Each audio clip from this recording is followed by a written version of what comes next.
So as you saw, folks, I had a Tesla mobile service yesterday, and they fixed the Frunk. Remember, I had that little issue with the Frunk. Let's just show you here in the app. Open up the app. Come out of all here. Okay. Open up the app. I'll show you. The Frunk works now. Look at that. And it actually even sounds a lot more meaner than it is. So what they did is they replaced the primary latch. There's a primary and a secondary latch. So Zach got the Frunk open, as you can see there. He had to take the wheel off, as you saw in one of the other videos.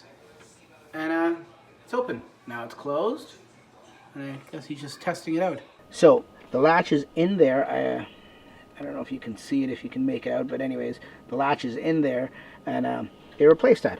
Now to get to it, because as you saw in the video, it never opened up at all, they had to take this wheel off. Sorry that it's so dirty, folks. I had a car wash yesterday, then we went tubing, so the car is all completely dirty. So they had to actually take this wheel off, and then they had to take the cowling in the wheel well off to get to the primary cable, and they just pulled the cable and then everything came off. So they fixed that. That's all working. They replaced the charge port right in here.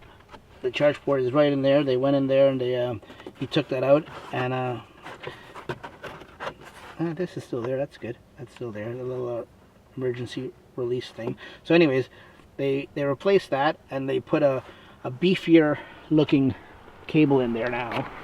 So I don't know if you can make it out, but they replaced and they put a whole new charge port in there.